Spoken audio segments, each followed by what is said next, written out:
The first thing Tobias Whitlock hauled toward the mountain was not lumber, not blankets, not whiskey. It was 50 pounds of pinto beans and 2 dented tins of rendered hog fat strapped to a rough pine sled with mule rope stiff from frost.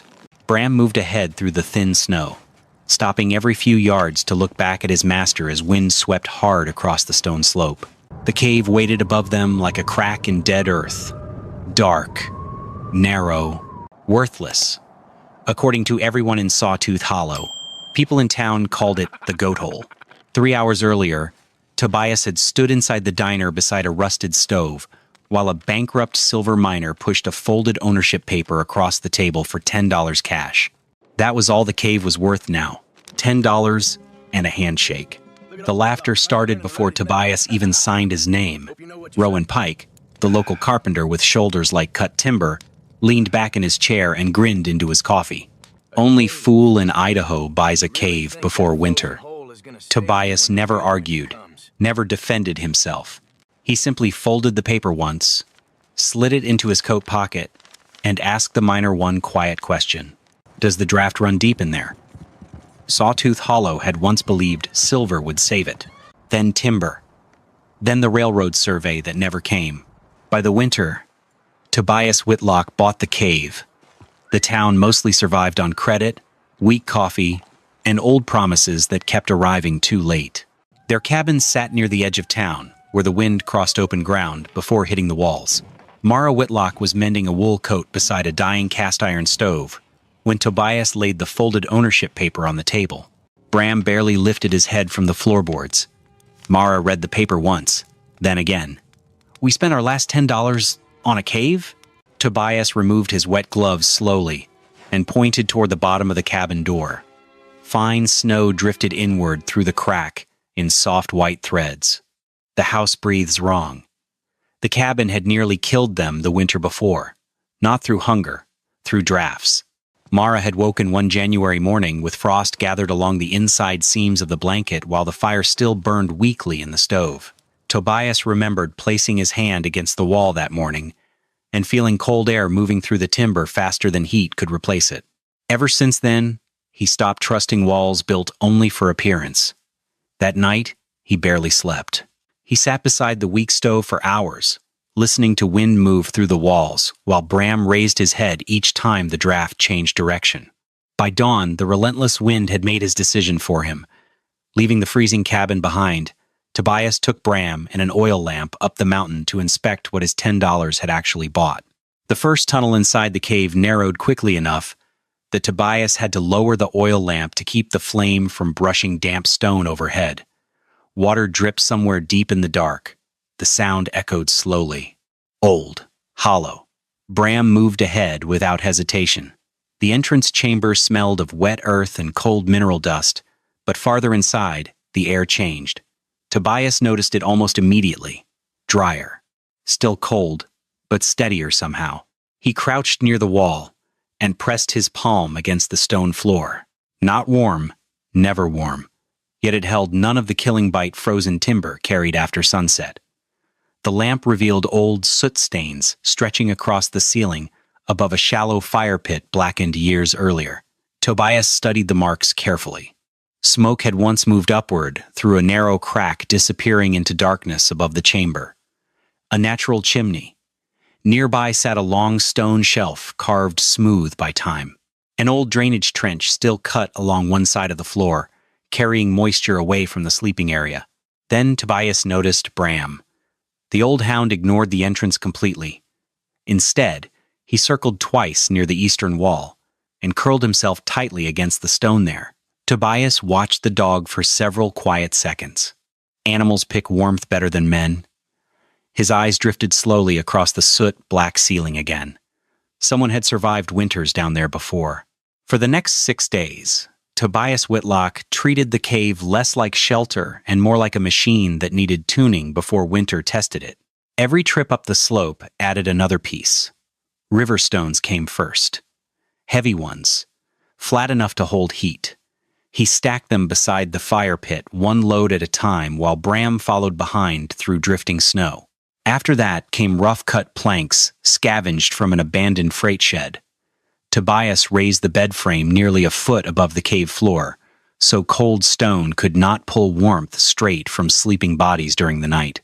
He widened the old drainage trench with a pickaxe until meltwater could run cleanly toward the lower crack near the entrance. Smoked venison strips were hung along the colder northern wall. Pinto beans and barley sacks stayed higher off the ground, where moisture moved slower. Near the entrance, Tobias stretched 2 layers of cracked canvas hide across separate timber poles, leaving a narrow gap between them to break the wind before it reached the main chamber. Only then did Mara begin helping in silence. She patched feed sacks beside the lantern light, hung blankets near the driest wall, counted lamp oil jars twice every evening, dipped match heads into melted beeswax 1 careful bundle at a time. Then, Tobias made his first mistake. He built the fire too large. For several minutes, the flames burned, hot and strong. Then the smoke changed direction. It rolled back downward across the ceiling in thick black waves. Mara coughed instantly. Bram exploded into sharp barking and shoved himself against her legs, forcing her backward away from the smoke layer spreading through the chamber. Tobias killed the fire fast. Dirt, water, boots. The cave went dark except for the lantern. That night, he stayed awake alone, beside the cold ashes, testing airflow with a single candle instead of another roaring blaze. Tiny flame, tiny movements, watching how smoke wanted to travel. Near midnight, Mara quietly placed a cup of cold coffee beside him. Neither of them spoke. He had finally figured out how the cave wanted to breathe, but buying the supplies to feed it required a different kind of sacrifice. Every sack of supplies Tobias hauled up the mountain was paid for in blood and split timber. For 2 weeks, he had swung a heavy iron maul behind the local assayer's office from dawn until the light died. At night, he sat beside the weak stove, his palms wrapped in grease and rags, sliding copper pennies and silver dimes across the table. He counted them in silence. 10 cents meant a pound of rendered fat. 15 meant barley. He was trading his own warmth, drop by drop, to buy the mountains.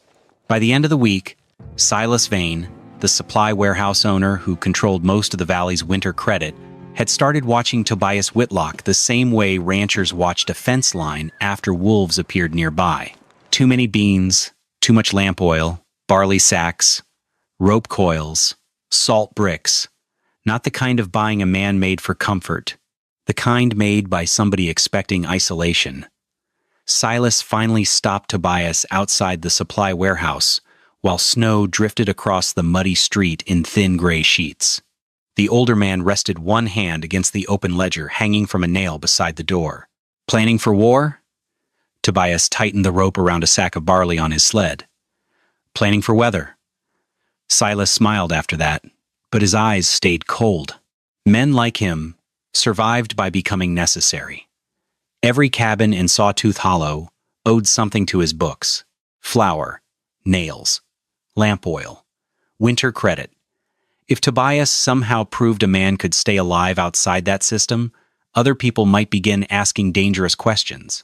That night, long after the warehouse lanterns went dark, Tobias found an extra sack resting beside his sled outside the cave entrance. Salt, clean, dry, carefully wrapped against moisture. No note. Only fresh boot prints leading back downhill through the snow toward town. From an upstairs window near the warehouse, Clara Vane, Silas Vane's daughter, watched Tobias drag the sack inside the cave. She stood there until the wind erased the tracks completely. While most of Sawtooth Hollow laughed at the cave, Mrs. Elsbeth Crow never did. The old widow stood outside the general store one windy afternoon, watching Tobias tighten rope around another sack of barley. The cave breathed dry, or wet, dry enough to sleep. Elsbeth nodded slowly at that.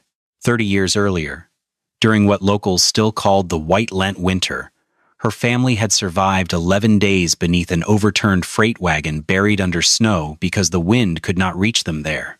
Most people freeze because they keep trying to heat air instead of protecting warmth. Before leaving, she pressed 2 jars of peach preserves into Mara's hands, along with a small cloth sack full of dried mustard seed. That evening, Mara looked toward the cave entrance differently for the first time. Not like failure, like possibility. 2 mornings later, Tobias stepped outside and found fresh boot tracks leading through the snow toward the cave mouth. Beside the entrance sat a neat stack of dried juniper wood and an old rabbit snare repaired with fresh wire. Bram sniffed once and followed the trail uphill. That was how Tobias met Alden Rook, a former mining hand who lived alone beyond the ridgeline. The old man stepped inside, studying the stone walls in silence, as if greeting an old ghost. Alden revealed that years ago, he had taken refuge and survived the winter inside this very cave. He then led Tobias deeper into the rear chamber, pointing out dozens of narrow, faint knife marks etched into the stone. One mark for every winter week. Alden rested his palm against the rock as though listening to it. "The cave keeps heat," he said softly. Then his eyes drifted toward the darkness farther inside. "But it also keeps loneliness." Much later, while Tobias stared at those old carved lines, he finally understood something harder than cold. Warmth was easy. Staying human was harder. By late November, the sky above Sawtooth Hollow had started behaving strangely.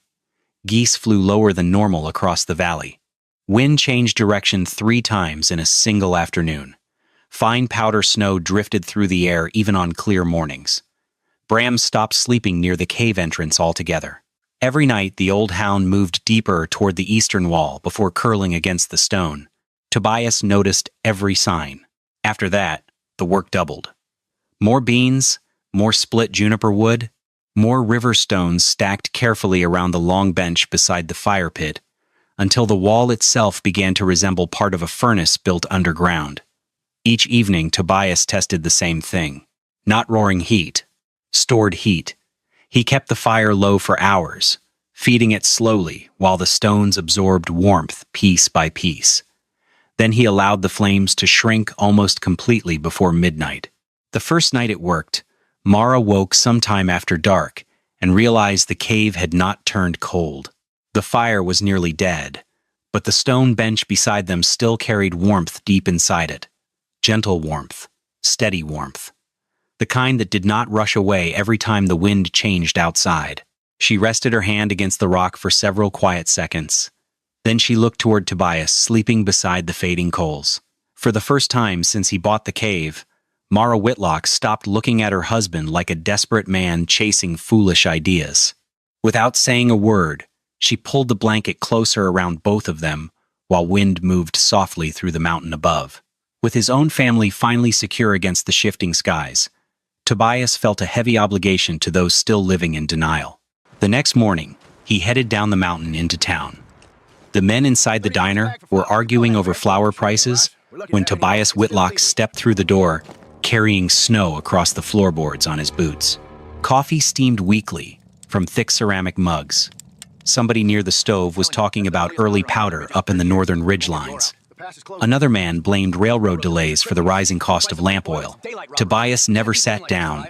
He stayed near the entrance and said only one thing: "Double your wood before Sunday." The room quieted for barely a second. Then came the looks. Not angry. Worse than angry. The kind people gave a man they believed had spent too much time alone listening to rocks and wind. Rowan Pike leaned back beside the stove with a grin spreading slowly beneath his beard. "You hiding from winter underground now?" Tobias brushed melting snow from one glove. "No." His eyes shifted briefly toward the frosted diner windows rattling softly in the wind. "I'm hiding from wind." A few men chuckled into their coffee after that. Reverend Amos Bell tried smoothing the tension away before it hardened. "Every winter makes men uneasy." Tobias glanced north through the cloudy glass. The sky beyond town had turned the color of old lead, not this one. Nobody answered him. The only sound came from the loose stovepipe ticking softly with heat while cold wind pushed against the diner walls outside.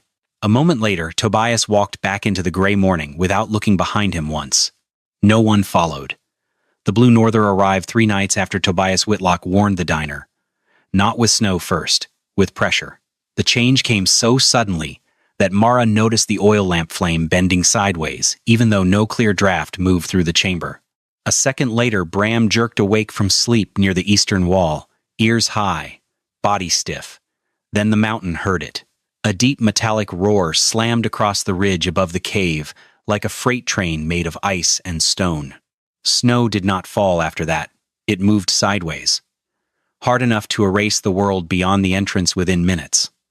Inside Sawtooth Hollow, cabin doors started shaking against their hinges.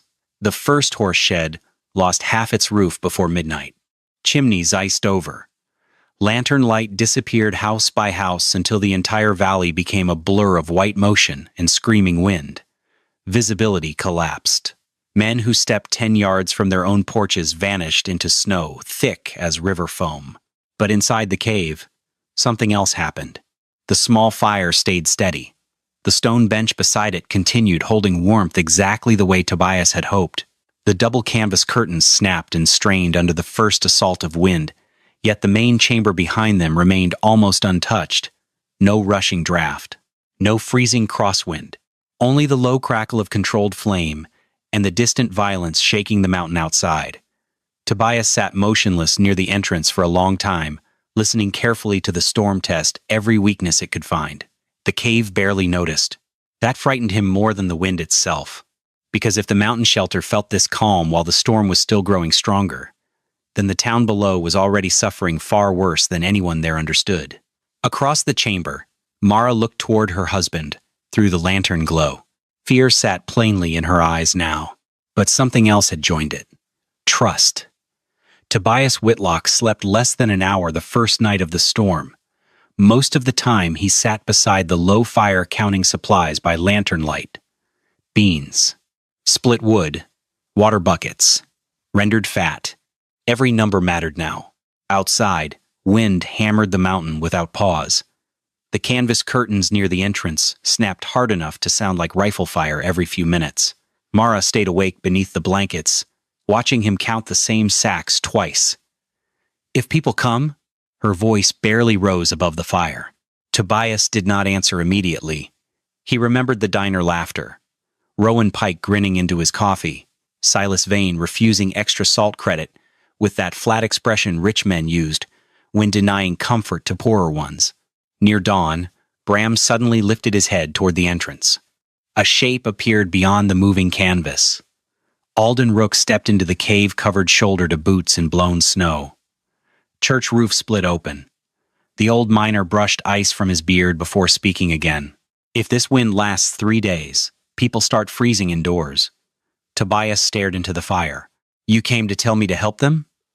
Alden shook his head once. "No." He glanced around the chamber, toward the warm stone bench and steady flame. "I came because your cave is warmer than my cabin." Silence settled after that except for the wind, screaming through the mountain outside. Then Alden lowered himself slowly beside the wall. "But yes," he said quietly, "you should think about it." Much later, while Tobias watched the weak firelight move across the cave ceiling, he finally understood the real danger sitting inside the mountain with them. Warmth changed people. So did deciding who deserved it. The storm entered its second day without weakening. Near noon, Tobias spotted movement below the ridge through the blowing snow. Just a shape at first. Then the shape collapsed sideways into the drift. He grabbed his coat immediately. Bram was already running. The wind hit hard enough to steal breath from his lungs before he reached the woman half buried near the rocks. Elsbeth Crow's right glove had frozen solid into a shell of white ice.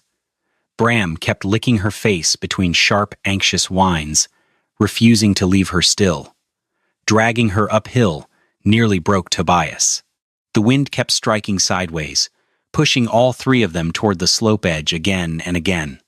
Inside the cave, Mara stripped the frozen coat away, while Alden rubbed warmth back into the old woman's hands. Tobias fed the fire carefully. Not too large, not too fast. Slow heat returned safer than roaring heat. Elsbeth regained consciousness inch by inch. Her trembling fingers finally touched the warm stone bench beside the fire. Tears gathered silently in her eyes. Then she looked around the chamber and whispered weakly, "You built a winter stomach under the mountain." By the 4th day of the storm, the cave had stopped feeling like a hiding place and started feeling like a system people depended on. Tobias managed the fire almost constantly now. Small flames, slow burns. Mara measured food carefully enough that nobody noticed she always served herself last. Alden melted snow beside the rear wall while Elsbeth patched blankets and watched the cave ceiling for moisture. That was how she spotted the next problem first. Condensation. A thin layer of ice had formed above the sleeping corner during the night. By morning, warmer air from the fire began melting it. Cold droplets started falling onto the blankets below. Bram noticed before anyone else. The old hound abandoned his usual sleeping place and moved closer toward the fire pit with a low, uneasy grunt. Tobias looked upward immediately. Warm caves still sweat. Half the night disappeared after that. He narrowed one vent opening with loose stone, shifted the bed farther from the cold wall, and heated extra river rocks near the fire, before placing them carefully along the damp section of stone. Mara helped him drag the heavy frame across the cave floor without a single complaint. Neither of them spoke while freezing water dripped steadily into the dirt behind them. Late on the fourth day, Bram began growling toward the entrance before anyone heard the knocking. Eli Mercer, a widowed cattle hand from the lower end of Sawtooth Hollow, stumbled through the canvas curtain, carrying his daughter against his chest beneath two frozen quilts. Nora barely moved. Her lips had turned pale blue hours earlier after their chimney iced shut and smoke filled the cabin instead of escaping it. Tobias brought them inside without hesitation. Eli stopped speaking the moment he saw the cave clearly for the first time. Food shelves stacked above the floor. Dry firewood, water buckets lined against the wall where they would not freeze. Heat resting quietly inside the stone bench long after the flames lowered. The setup looked less like hiding and more like preparation. While Mara warmed broth over the fire, Eli sat beside his daughter staring at the chamber in shame. "I should have backed you at the diner," he admitted quietly, "but Silas owns half my debt." Tobias adjusted another hot stone beside Nora's blanket. "You still left that bundle of pitchwood by my sled." Eli froze. He had never told anyone that. Several hours later, color finally returned slowly to Nora's lips, while Eli held her hand through the entire night without sleeping once. The storm reached its fifth day, when Rowan Pike arrived carrying Caleb through waist-deep snow. The carpenter stepped inside the cave and immediately stopped moving. The air felt dry, warm, stable. No smoke hanging low beneath the ceiling. No freezing draft crawling across the floorboards the way it had in his own cabin for days. Everything worked. Caleb's coughing echoed hard through the chamber while Mara wrapped heated blankets around him near the fire. Bram settled beside the boy without command, pressing thick fur against the child's shaking body. Rowan stared across the cave at Tobias for a long moment. "I laughed at this place." Tobias nodded once. "Yeah." Nothing else followed. No revenge, no speech, no satisfaction.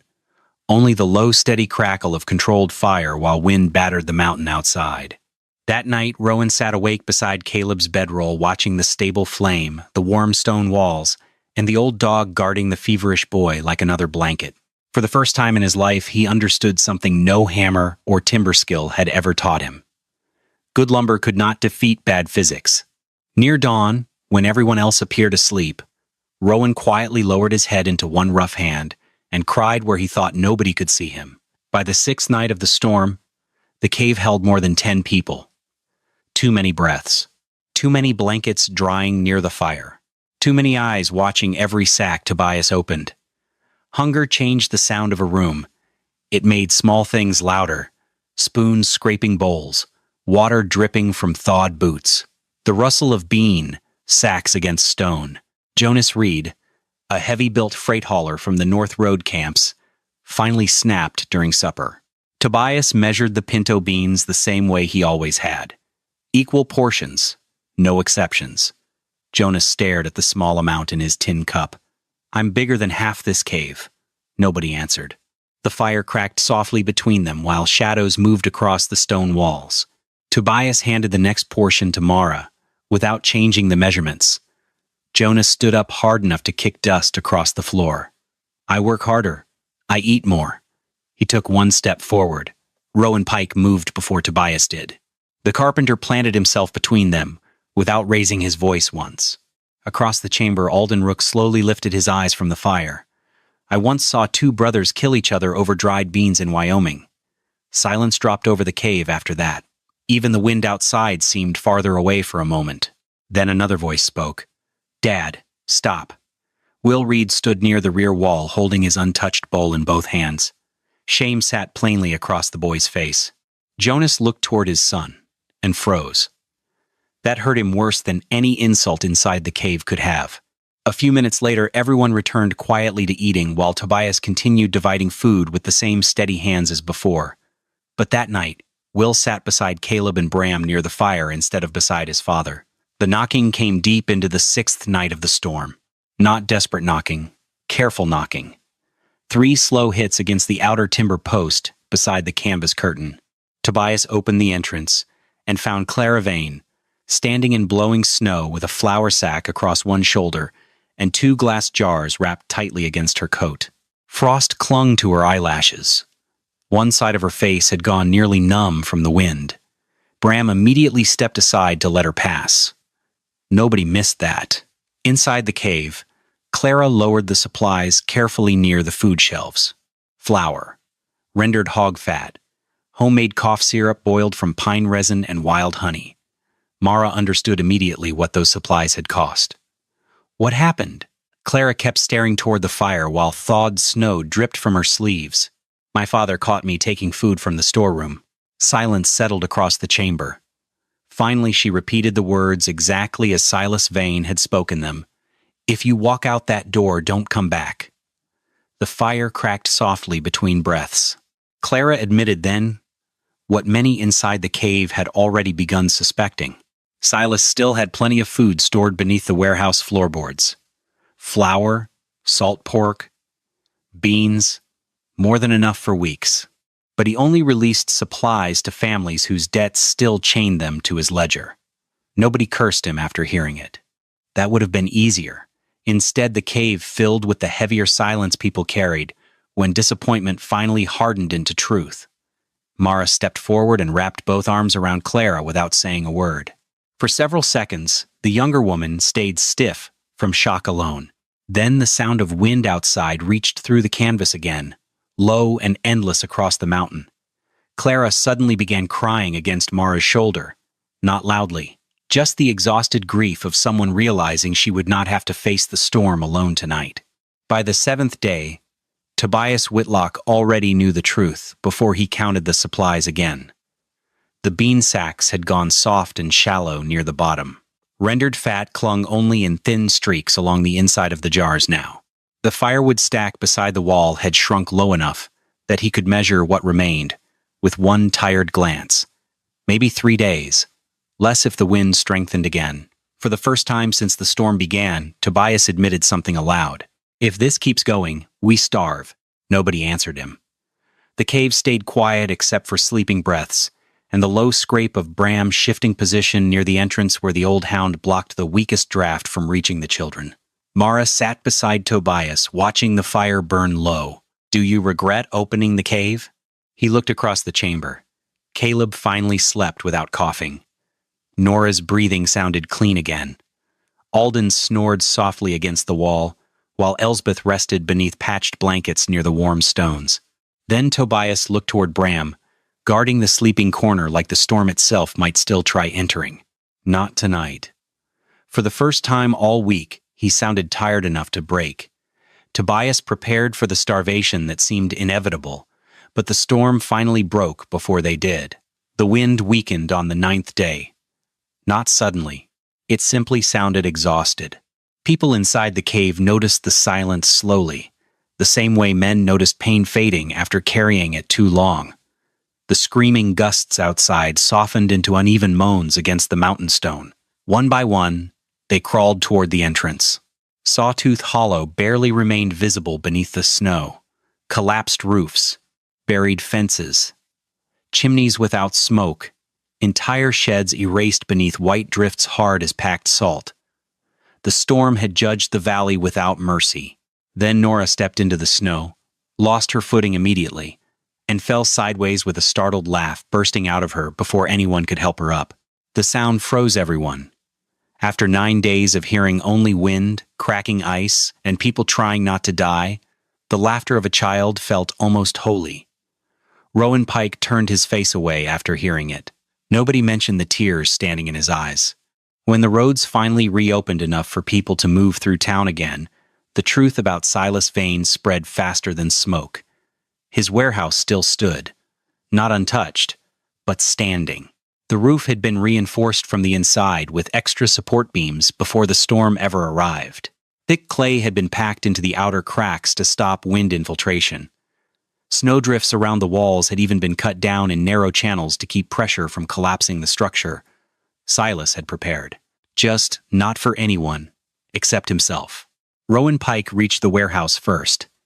He hammered one fist against the locked door hard enough to shake frost loose from the hinges. Inside the building sat stacked flour barrels, salt pork, beans, lamp oil. Enough supplies to keep families alive while children froze only a few streets away. Eli Mercer stood beside Rowan in silence at first. Then, for the first time in his life, he openly turned against the man who controlled half the valley's debt. "You let people starve." Silas Vane tried defending himself immediately. His face looked older now, smaller somehow beneath the weak winter light. "I protected what was mine." Nobody shouted after that. Nobody needed to. Clara stood near Tobias Whitlock instead of beside her father, and the distance between them said more than any argument could have.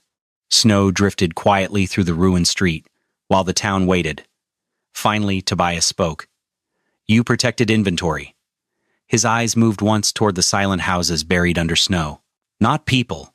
No one answered Silas after that. Not because they feared him anymore, because the storm had already judged him first, and everyone standing there knew it. Weeks passed before Sawtooth Hollow fully dug itself out from beneath the storm. Men repaired roads one frozen section at a time. New chimneys rose beside cabins that had nearly suffocated their owners. Families packed earth berms against outer walls after learning wind mattered more than appearance. Canvas curtains started appearing behind front doors throughout the valley. People who once mocked underground shelter now studied airflow, the same way miners studied unstable rock. Most of those changes came from Tobias Whitlock. Not through speeches, through quiet work. He moved from cabin to cabin, showing people how to narrow drafts instead of simply building larger fires. He helped reposition stoves, raised sleeping beds higher off cold floors, cut vent channels through packed snow before roofs started sweating moisture inside. Slowly, the town stopped rebuilding the old way. The cave itself changed too. People began calling it Whitlock Hollow, without ever deciding officially when the name started. Supplies stayed stored there year-round after that winter ended. Shared food shelves, emergency lamp oil, dry wood stacked beneath canvas wraps safe from weather. Every autumn afterward, families followed the same habits almost without discussion. Extra beans, split juniper stacked early, vent shafts inspected before first frost, fresh canvas hung before snow season. No one laughed about the $10 cave anymore. One evening near the start of another cold season, Mara stood near the entrance, watching townspeople carry supply sacks into the chamber, while children chased Bram through the snow outside. For a moment she remembered the diner laughter, the silence after Tobias brought home the ownership paper, the fear sitting inside their tiny cabin before the storm arrived. Now the same town that once mocked the cave trusted it enough to build part of its future around it. And somewhere above the mountain, winter waited again. Spring reached the mountain slowly. Snowmelt dripped through the upper cracks in steady rhythms now, instead of freezing solid overnight. Mud returned to the roads. Wind lost its sharp winter edge. For the first time in months, the entrance to Whitlock Hollow stayed open through the daylight hours. One quiet morning, Tobias Whitlock walked alone into the deepest chamber, carrying a lantern he no longer truly needed.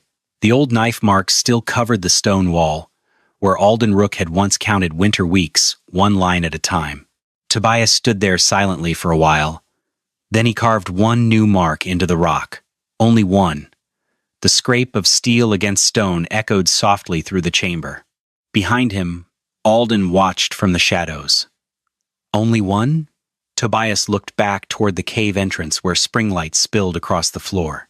Outside, Mara's laughter drifted faintly through the mountain while children from town ran across melting snowbanks, chasing Bram through patches of wet grass. The old hound finally looked warm for reasons that had nothing to do with survival. Tobias rested one hand against the cave wall. The stone carried a faint trace of heat gathered from the spring sun above. For a long moment, he said nothing. Then a small, tired smile crossed his face. I'm not waiting for winter to end anymore.